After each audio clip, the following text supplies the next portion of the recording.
Greetings. Nimekaa kimya muda mrefu sana, lakini nimeona leo ni vizuri nije kuongea. Kuna unyanyasaji mkubwa sana unaendelea dhidi yangu ambao siwezi tena kufumbia macho. Iwaje mtu awe ni mmiliki halali wa mali yake, alafu atoke tu nje mtu atake kuja kumdhulumu huyo mtu mali yake na asiwajibishwe. Iwaje mtu amtake mtu kinguvu na aweze kumnyanyasa na kumtesa kadri anavyoweza, na kuna uwajibishaji wote unaweza kufanyika. Sije kulipuka. Nimefuata taratibu zote. Nimesha ripoti polisi, na lazima niseme nimepata ushirikiano mkubwa sana kutoka jeshi la polisi. Nimepata ushirikiano mkubwa sana. Sasa hivi ni miezi 4. Kesi yangu iko Oyster Bay Police, na sasa hivi kesi yangu imefika Central. Kesi yangu inajulikana. Polisi wamefanya juhudi kubwa sana kupata ushahidi, kupata vielezo vyote jarada langu likamilike. Polisi wenyewe wanasikia hasira na huyu mtu, kwa sababu amekuwa akimuita kituoni kuja kutoa maelezo, lakini hataki. Amekuwa akifanya kiburi kwa jeshi la polisi. Gari yangu sikupewa. Kabla mtu hajaanza kusema kwamba gari yenyewe ulipewa au ulihongwa, nataka nikanushe hizo habari leo. Gari yangu sikupewa wala sikuhongwa. Nilikuwa na gari yangu Range Rover Evoque, nikaongezea hela, nikanunua gari Discovery 5. Uthibitisho wote, evidence zote zipo polisi. Transactions zote zipo polisi. Hii gari ni yangu. Mimi nina uhalali nayo. Ni gari yangu, ni jasho langu. Iwaje mtu atumie uongo tu wa hapa na pale ili kusudi tu mimi nisipate mali yangu, ili kusudi tu mimi nikubali kuwa naye? Mheshimiwa Rais, nakuja kwako na kuomba. Ni wewe tu ndio unaweza ukatoa order huyu baba wajibishwe.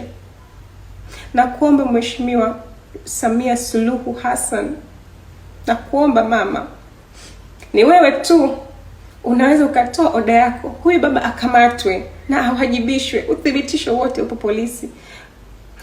Kesi yangu iko Oyster Bay Police. OCD Abdalla anaijua, OCS wa Central anaijua. Kila kitu kipo kwenye file langu, uthibitisho wote na ushahidi wote. Huyu baba amefanya vitu vingi sana, vitu vingine siwezi kuongea kwenye kamera. Amekuwa akininyima mali yangu kwa muda mrefu sana, na wala hawajibishwi. Mheshimiwa Rais, gari yangu ni dhamana ya mkopo benki ya CRDB Bank. Ilifika kipindi CRDB Bank wakanipa maagizo mimi kwamba nikalete gari nyingine kama nahitaji kuendelea na mkopo, au nilipe mkopo wao kwa mkopo wote. Kwamba gari yangu imepotea tu. Kwa kama nataka niendelee na mkopo nilete gari nyingine. Mheshimiwa Rais, sikuweza kukubali. Nikasema kama gari ikipotea mimi najua bima inalipa. Gari inapoteaje? Kama bima hailipi basi gari ipo, ikarejeshwe. Iwaje mimi nateseka kiasi hichi?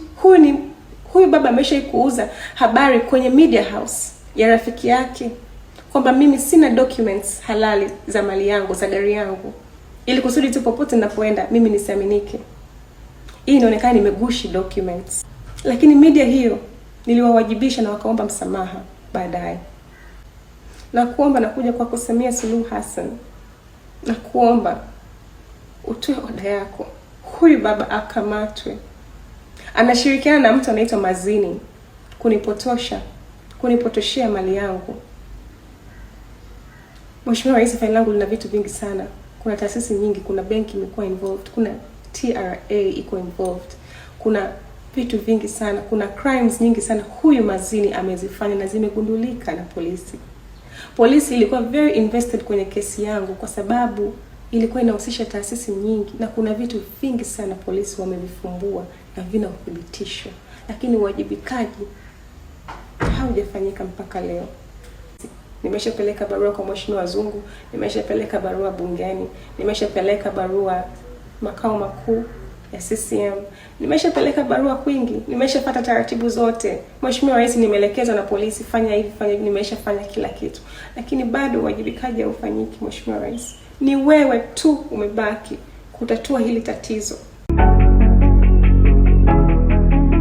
ST Bongo, nyumbani kwanza.